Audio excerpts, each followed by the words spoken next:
Hey everyone, welcome back to Crypto Cash. Thank you very much for joining me here today. I really do appreciate it. Now, this is your one-stop shop for cryptocurrency analysis, among many other things. What we do is we take a look at cryptocurrency, right? We take a look at the charts, make sure we understand how to analyze them effectively based on technical data alone.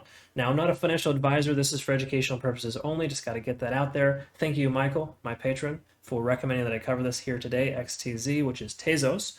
Of course, that's why you clicked on the video in the first place. You're probably already invested or planning to do so. Want to find out if it's overextended or just, what's going on here, right? Well, we cover all that here, of course, and we have a positive, awesome attitude doing so. That's the whole key to being a good trader. First of all, fundamental fun fact there. You need to have a good attitude trading. Trading with a sour attitude just makes it go bad, right? It's a terrible, terrible thing. Regardless, that's not why we're here. I'm not going to talk about that, but I just want you to know that, this is for educational purposes only, of course. And I always recommend you do your own research in that sense. And what I mean by that is just, learn as much as you can from as many people as possible. Don't just take what I have and what I say as gospel. There's a lot of other good methods out there. Learn as much as you possibly can. But I can tell you I have a very high success rate. I average about 80% trading conversion overall, and I share all my trades with my community members too. So check that out in the description below. I have a Patron account, and obviously reference that in your own time, but I provide you with entry points, sell targets, profit targets, day trades, swing trades, hodl trades, everything you kind of need to be more of an effective trader. It's been a very good experience so far. We're trending closer to 50 members in just under 3 months. So awesome stuff. Check that out. And obviously reference my Telegram community too. There's a link in the description below for that, my social medias. You can go ahead and communicate with me outside of this, of course, because the comments can get a little tedious. But feel free to comment below, of course, by all means. Get in there, jump in there, do that if you'd like. So without further ado, why don't we just go ahead and get to the charts. Let's check it out. All right, folks, let's go ahead and take a look at Tezos. And just before we do, we're going to look at Bitcoin and Ethereum first. So you have to understand how Bitcoin is performing in order to know what's going on with altcoins. And obviously, a lot of coins are on the ERC20 blockchain. So why not take a look at the top two coins in the industry, get a quick understanding of what's going on. Any good trader should do that. All right, so moving forward, let's just go ahead and take a quick peek here at Bitcoin. Oh, just before we do, I get this question a lot, so I figure I include it in all my videos. I use TradingView desktop application, tradingview.com. Recommend utilizing the paid versions because then you can follow along a little bit more effectively or just have more than 2 indicators present at a time. If you're more casual, don't worry about it. But link in the description below for a free month if you're interested in checking that out. So Bitcoin, here we go. Let's take a look at the 4-hour chart. First of all, simple moving averages, prices below both. They're both working as resistance levels currently. I don't put a lot of weight into this right now based on the fact that the price got shoved down so far so fast. Really doesn't matter as much just based on the fact that I believe support and resistance levels are more relevant. And what's happening is we got a major support at 44,000. That's previous. That was a strong support from before. We've got 46,800, which was a support level as well. You can see it worked very strong here previously. However, now it is considered a resistance. And the main reason why, just so you understand, is the one-day chart. This candlestick just closed about an hour and a half ago and is below the resistance of 46,800. Therefore, even though the price is above right now, it's still considered a resistance until it breaks through and closes. Because the one-day chart is the most relevant when it comes to support and resistance levels. So pay attention to that. This could literally go up to 50,000 and back down to 46,700 in one day and would still be considered a resistance. Okay? So just keep that in mind. We're not out of the clear yet, but it is looking a little better. It does look like we were trying to make higher highs and higher lows on the 4-hour chart presently, but again, still a little premature. But we have a nice little push to 46,900 right now. So that's all in all what we're looking at for Bitcoin. Moving on to Ethereum, very similar scenario here in that sense, whereas price retraced down, of course, it's not impervious, but we did have a really strong ramp up here, which is awesome. That's another sign that altcoin season is right on the horizon, okay? Because when Ethereum takes off, and then we got some large market capitalization coins like Atom, ADA, Solana, things are taking off right now. And that is a very sure indication that altcoin season is right around the corner. So therefore, Ethereum is doing as par. It's doing what it's supposed to right now, considering what just happened. Okay. Now I know a lot of people that have short positions on Ethereum right now. I don't think that's wise, but regardless, we have a strong support at 32.50 and a major resistance at 35.50. So like we've got a $300 channel right now. If Bitcoin can break above 46,800 on the one-day chart, I feel Ethereum will take back off and essentially test the 50-day simple moving average and potentially break its previous all-time high that closed on the one-day chart at 41.60. Okay, so just keep that in mind. That's kind of where Ethereum is at right now. So let's go ahead and take a quick look at Tezos. again, thank you to my community members for asking that I cover this. In fact, this does appear to be a pretty decent option here, because as you can see, the strong increase followed by a period of consolidation, the retrace, but the increase right back up to where it left off. Okay, so hopefully some of you got a chance to average down your positions, but the bottom line here is that Tezos has taken off. It's currently trying to break its previous resistance level. So I'm going to go ahead and mark that really quick here before we go any further.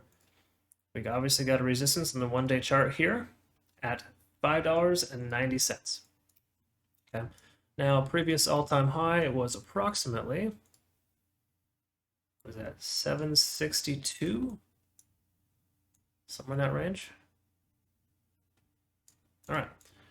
So we've got a potential support here, and the reason I say potential, first of all, just so you know, Tezos just took off here. So this is literally an hour and a half for this candlestick right here on the new one-day chart, or one-day candle. So we're looking at that is a potential support, but it's still a resistance until it closes above. Therefore, $5.90 could work as a support level moving forward, and then we'll be in a channel between 590 and 764.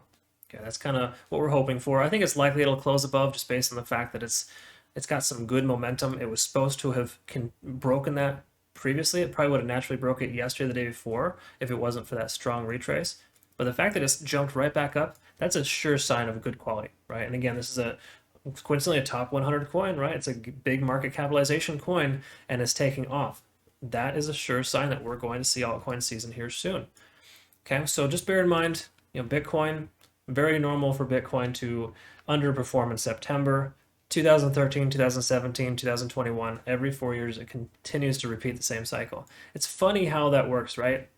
If you're not familiar with that, there's like a 4-year cycle for Bitcoin, and there's like just a lot of ways, different waves that happen with certain coins. And it's just a self-fulfilling prophecy, which is interesting, but it's just like, oh man, I could go on for days. I'm sorry. That's not what we're here for, but maybe I'll make a video on that later. For right now, let's just go ahead and focus on the task at hand. Sorry about that. Taking a look down here, we got a convergence in the MACD that's just about to squeeze out here. So that's a very sure sign too. Also, that's usually a good swing trade signal. If you're a swing trader on the one-day chart, specifically if you see the MACD converging, that's an entry point. So I think I'm probably going to send out a signal, even though the price is a little bit high. I'm going to wait for the price maybe to come back down a little bit and see what's going on. We'll look at a smaller time frame and see why it's doing what it's doing, but keep this in mind also. Concurrent with a MACD convergence on the 4-hour, correction, the one-day chart, we've got the I don't know, I can't make the sound effect very good, but we got this golden cross here coming through. So there's a strong likelihood that this will, and that is possibly causing the price action to drive up. So if we don't see that happen today, just say it comes down, bounces off this potential support, or just say stays below. Heaven forbid the price retraces and stays under 590. This will end up driving the price up.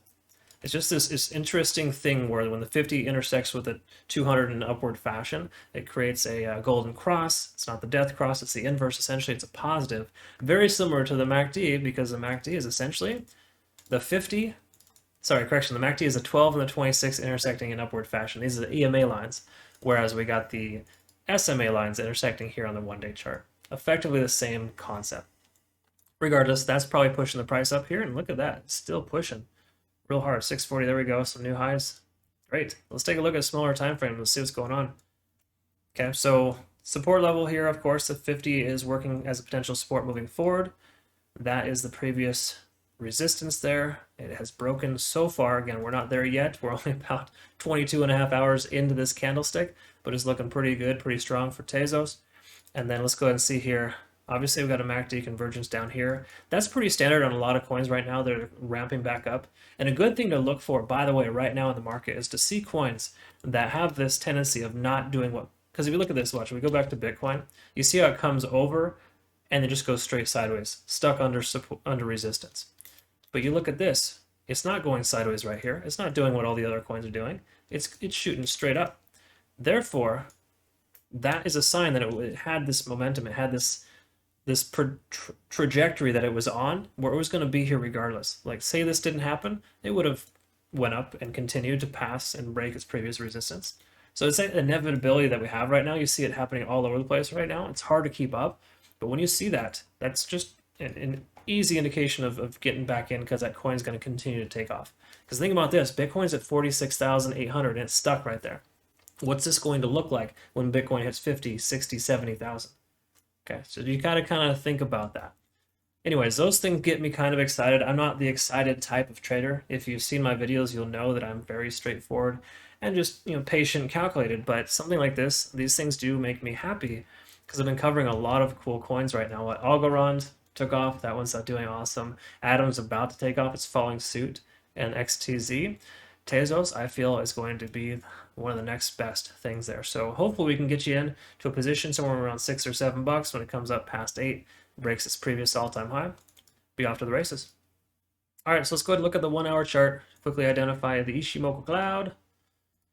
It kind of goes without saying, but most coins right now, they're surpassing, just kind of exceeding Bitcoin's current stagnation. You're seeing this happen. This happens a lot. In other words, the price breaks above the cloud, continues up, and almost immediately, you see as soon as it breaks above the cloud, it just shoots straight high. Like, that is really cool. I love to see that. So if you're new to the channel, Ichimoku Cloud is a really cool indicator. Just helps you understand when the price is above, it's a buy signal. Below, it's a sell signal. So had you started right here, you would have made some money. Had you launched right here, you'd be in pretty good shape right now. Again, not 100%. When states of consolidation can be very misleading, very difficult to understand. That's why you look at the MACD on the 4-hour chart or the 1-day chart to see if that's going to take off. Okay. So that being said, we're looking pretty good for the Ichimoku cloud. Let's see if we are in a state of exhaustion. Yeah, we're definitely in overtime right now. Let's take a look here. So take a look at this guy. Oh, you know what? We did get a reset right here. It's good enough consolidation. So this is one thing that's really awesome. So take a look at this. If you're not familiar with TD sequential, get familiar. It's a really good indicator to use. I prefer it on the 1 hour chart, but some like it on the 4-hour chart or 1 day. It works on those in longer time frames, of course, but depends on what kind of trader you are. 1 hour chart works the best for me. So here's kind of the explanation. First of all, what it does, it counts up from 1 to 9. And once you hit a 9, you see this neon colored candlestick. It essentially resets and stops counting. And when it stops counting, you're basically in overtime. In other words, this reached too far of a state of exhaustion, so we had a 9-hour bearish sell-off that it had to reset. And once it reset right here, it started counting up to 7, retrace back down, count to 6, etc. You can kind of see the pattern. It counts up or down based on how high the candles are, adjacent to the 4th previous candlestick. You don't need to know all that, but the bottom line is that the 9 signifies a retracement or a reversal, okay? So we see this little pushback, this push down here, and it reversed, went on over. So over here, if we take a look here, we see it counts up to 1 to 7, and then it resets. That's healthy, that's very good. Counts up to a 7 again, resets. Now we're up to a 5. So we hypothetically have 4 more hours worth of this bullish momentum, this bullish push in the upward direction, right? So that's really cool, exciting thing here. And why don't we do this? If we take a look at this is a healthy bull run, right? Up and over. So if you're new to my channel, I'm a very big proponent for healthy bull runs, not ones that go out of control, chaos straight to the moon, because they always come down 50% or more. This is giving some breathing room, right? So if we look at this closer, you can see you've got almost 8 to 10 hours of consolidation after the first increase. This one, we've got about 5 to 7 hours of consolidation after the first increase, right? Now here, hopefully, I'm hoping that we see the price go sideways or come back down to bounce off this potential support. That's my hope. And the reason why is because we want it to kind of calm down, give us a chance to buy in, obviously at a lower price. But furthermore, we don't want it to get overextended and to get too high. Because when it does that, then there's a tendency of retracement. And we want to make sure this doesn't retrace down below its previous resistance level, right? Again, 590 was a strong resistance level recently, okay? So again, just things to kind of think about, but if you look at it here, it's looking at a nice little bull run, okay? Up, over, up, over, up, over. All right, so that is TD sequential. Hopefully you understood how I explained that. In other words, we have a good potential about 4 hours more of this bullish run, but I'm really hoping that it goes sideways or retraces a little bit. Because if it just keeps going up, that's all well and good, but I'd much rather get a position at 590 instead of 650. I mean, I think we'd all want that, right? But the bottom line here is if it goes sideways or retraces a little bit, it's still very healthy. It's still in a good pace to be able to push its way up. All right, so let's take a look at the EMA view app notification on the 15-minute chart, and you'll see pretty obvious indications of how good this bull run is. So my notification gave me heads up here to go ahead and take entry. So had I set up this notification, I would have got in right then and there. Because again, what my notification does, and I provide this to my patrons, it allows you to essentially be able to understand when the price is above EMA and VWAP. In other words, it's above support, bulls are in control, but also you have 30 minutes of confirmation. Let me explain here. So first of all, the blue line here is the volume weighted average price. Okay, that takes the volume last 24 hours, express it as a price. So when the price is above, it's considered support. Price is below, it's considered resistance. Simple as that. That's all you got to remember. When it comes to the EMA line, this red line here, that's essentially considered a bullish momentum indicator. That's why EMAs are good for helping you understand if the bulls or bears are in control. There's coincidentally, the MACD has two EMA lines intersecting to converge and diverge. Those essentially give us signals of when the bulls and bears gain or lose control. So when the price is above EMA, that's considered to be bullish, and it's considered to essentially be a good sign. But here's a cool thing. Here's a great thing about VWAP. When the price starts to come down, you lose EMA. Look at this. VWAP comes along to save the day. It holds as a support level. It's like, no, the volume weighted average price last 24 hours tells me the price should be right here. It's not going to go any lower because the bulls are in control and we're continuing upwards. Okay, so you kind of see that little pattern forming. Now, it gets a little crazy when the price jumps up like this. We got a standard deviation of about, 11%. That's why the price retraced back down, okay? Because that deviation line, if you see this, it's outside of the VWAP, which essentially tells us that the price is too far overextended and it needs to come back down. So that's why, again, healthy bull runs have this up over pattern where it gives enough time to consolidate and to calm down. So right now the price is a bit above that. It's a little overextended. So we want to see the price come down and kind of get back within the VWAP lines. Okay. So these are really awesome tools to utilize. Again, I don't expect you to have to use this. You don't even need to bother if you're more of a swing trader. Pay attention to the MACD on the 4-hour chart or the one-day chart. We've got good signals here right now that this is a good time to get in. But furthermore, if you're looking for a healthier entry point, something that is going to allow for you to get in at the right price, maybe not when it's overextended, then maybe use the EMA and VWAP because it's really going to tell us if the price is too high for its own good. Price above VWAP, price above EMA, that's all well and good, but it's too far away from the support level. And to me, I think that we need the price to go sideways a little bit longer before we take entry. Get that confirmation it's not going to come back down. But again, here's the thing. We got some mitigating factors here that are really helping us out. The price action was already at this point here. Okay, it's already tried to break this line. And now that it has, it'll probably use that as a support. That's why this line is important. Okay. So there's a great chance that Tezos will continue to take off. I think in the next 24 to 48 hours, we're going to see this. It's not going to, 2 or 3x or anything like that, but what it should probably do is try to push to test its previous all-time high at about 760. 762, I think, is where it is. Okay, it'll probably do that within the next week. We'll just say 1 week to be safe, but based on its trajectory right now and how well it's doing, I don't see why it wouldn't continue upwards to try to test that level. But again, I'd much rather prefer the price come down, get a little bit better of an entry point around $6. So I'll probably go ahead and set a stop or basically a limit order at somewhere around 610, 615, and hope for the price to come down a little bit, retrace. But keep in mind, we still have a good 3 to 4 hours worth of momentum where this could continue upwards. If it does, great. Just bear in mind, the higher it goes, the faster it goes, the more likely it is to retrace and come back down. We need this to be a healthy bull run. In order for that to happen, we got to see some sideways action. Because all we see right now is upwards. Regardless of the fact that it's supposed to be here and it should have been here already by now, it doesn't matter. It's increased in a matter of what? Look at that. Almost, just say 55% is a rough estimate from bottom to top in no less than 24 hours. So Tezos is taking off. It's doing very well. So hopefully you were one of the few to get in around $3 or $4. If so, hold on to your britches. No need to sell anything, because honestly, this is just going to keep on continuing on. Tezos is a good quality coin. It's a good market capitalization, and it's going to continue to take off. I foresee the previous all-time high being broken within the next 2 to 3 weeks, maybe even sooner. Because honestly, you look at this projection here, this trajectory that it's on. There's no reason why it won't break that in the near future. But how soon? Hard to say specifically. Just know that we need to have somewhat of a consolidation period in order for this to be comfortable. So I'm expecting something like this to happen again.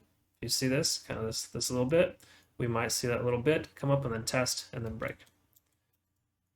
All right, well, I really hope it breaks ASAP, right? Don't get it wrong, but we want it to be healthy, want it to be good, slow, momentous.